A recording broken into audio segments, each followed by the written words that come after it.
Hello there and welcome. This is as always Mikhail or Michael speaking, and before I start this video I want to say thank you all who decided to support me financially, be it through Patreon, PayPal or Super Thanks. I really appreciate your generosity, so thank you friends and have a blessed day. Now today's video I will start in Avdiivka direction, where throughout last 24 hours Russian forces were continuously and relentlessly attacking within Berichi village in attempt to capture it, in Orlivka village in attempt to force Ukrainians out of it completely, and within Tonenki village in the direction of its northern outskirts. Ukrainians, however, answered those attacks with counterattacks of their own. In the obvious attempt to stop the Russians from advancing, they've counterattacked in Berichi, in Orlivka, and of course in the village of Tonenki.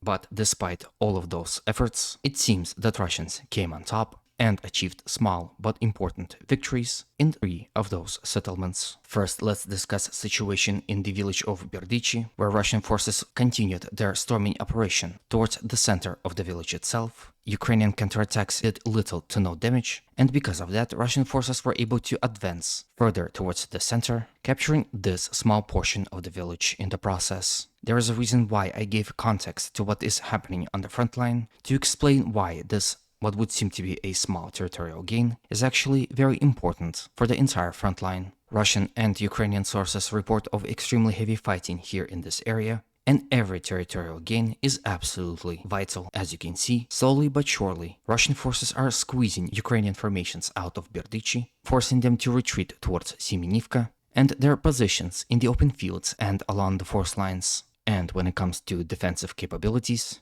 they are no match to the settlement that can provide them with buildings, which can be used as temporary strongholds. While we are still in Berichi, we've finally received a video of the destruction of the first Abrams tank. As you can see here on this video, this tank was struck by what would seem to be Russian Lancet drone, and it seems that at first Lancet drone hit the ammunition compartment, and its destruction then caused the damage to the engine and the ignition of the fuel tank, which in end result completely destroyed this tank. Again, as you can see, I censored some portions of the video due to infantry present, to be more specific, crew leaving the tank. On the video though, 3 people left, and judging by the fact that Abrams tank crew consists of 4, at least 1 crew member did not survive this ordeal. I don't think I need to explain to you how valuable those crew are. Not many can operate tanks such as Abrams, so you can say it was 2 birds hit with 1 stone.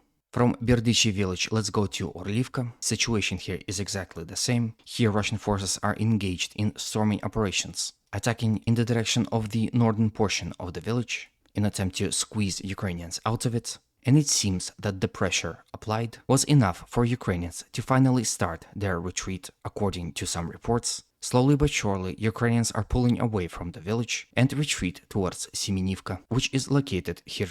Then from here let's discuss situation in Tonenki. Here 2 Russians attack in the direction of the remaining northern and eastern portion of the village, and as a result of that were able to advance and completely capture the eastern part of it. And here you can see how much territories Russian forces acquired within the last 24 hours. Just like in Berichi, Lastachkina, and now in Tonenki, continuous and relentless Russian attacks are achieving their goal of capturing the village completely, although as you can see at a slow pace. Like I mentioned before in the video, Ukrainians are not willing to give up and are throwing everything they can to stop Russians. Now from here let's move to the Zaporizhian frontline and discuss the situation in the general Gulyai-Polye direction, towards which it seems Russian forces recently started attacking as well. Russian attacks came in the general direction of the village of Mirne, as well as in the direction of Chervone and village of Malinivka. First, let's discuss situation in the village of Mirne, which as a result of successful Russian attacks was completely captured.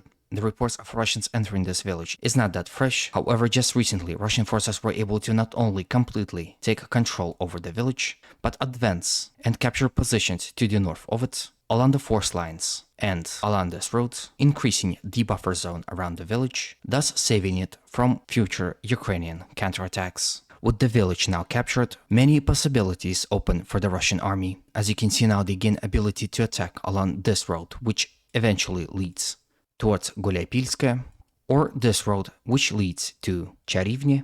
So as you can see, the capture of this village is vital if Russians want to expand their zone of control in the general Guляy-Pole front line. Then let's discuss Russian attacks that happened in the direction of Malinivka and Chervone. Here, Russian forces not only attacked in the direction of those two set villages, but also right in the middle of it, in the general direction of Vesele and Zeleny Gai, towards this road right here. And as a result of that, were able to advance and successfully acquire those territories within the last 24 hours, not only further consolidating the front line, but now creating a real threat of Russian forces spearheading right in the middle of these two villages, attacking to the flank and rear of Ukrainian formations defending those settlements, and with support of Russian attacks already coming in their direction from the south, Ukrainian formations defending those two said villages might find themselves in a very difficult position. The Russian forces are conducting those said offensive operations in support of Russian artillery and aviation, as well as actively engaging in counter-battery activities. For example, here on this video, Russian forces spotted a Ukrainian FPV operation base and destroyed it with a precision strike. Generally speaking, the Guляy-Pole direction became very active within the last few days, and again it seems that Guляy-Pole became a new vector of Russian attacks. Now, at the very end of the video, let's talk about Ukrainian attacks along the Russo-Ukrainian border near the city of Belgorod. As you know, all throughout last week, Ukrainians were actively attacking here in attempt to achieve God knows what. Obviously, even if they are able to advance here and capture several villages, they will not be able to hold onto them. So, obviously, this is a PR stunt and an obvious attempt to poke at Russians as Russian presidential elections are conducted. Again, it shouldn't be a surprise that those attacks started immediately as the elections begun, which raises a question of Ukrainian morality and ethics. For the sake of simple trolling, Ukrainian government sent thousands of what, as they reported, Russian volunteers to their ultimate death with no clear goal to achieve. As I was going through pro-Ukrainian sources and reading comments of pro-Ukrainian audience, some of them questioned as to why Ukrainians using valuable resources, and of course when talking about valuable resources, I don't think they meant Russians fighting against Putin, I think they meant tanks, infantry fighting vehicles and aircraft, which was destroyed during those operations. One of the reasons why I refuse to cover this kind of attacks is because of its inhumane and cynical nature. This is no war, this is simply a shameful display. As you can see, I must censor some portions of the videos. Those who crossed the border into Belgorod Oblast did not have a fun time. They were like setting ducks to Russian artillery, aviation and drones, and have sustained extremely heavy losses, of which several tanks and even one helicopter, the aftermath of its being shot down, you can see currently on your screens. As I speak, attacks continue, as the provocations on the election sites, but again, I think you would agree with me that none of this will actually matter. What will happen anyway. Again, I would like to know your opinion on this whole situation, whether you agree with me or think that this is something important and Ukrainians might launch an offensive towards Belgorod. I myself don't believe they are able to do so, but either way, your opinion will be interesting to read. With this, I end today's video. Hopefully it was to your liking and was informative enough. If it was, please consider supporting it with a like, comment, and if you haven't subscribed, a subscription. Those actions help promote this video to a wider audience, thus helps spread the message. Thank you for considering it. As always, humanity calls me to condemn all violence against human beings. Have a good day, and always remember, Russia will be free and great.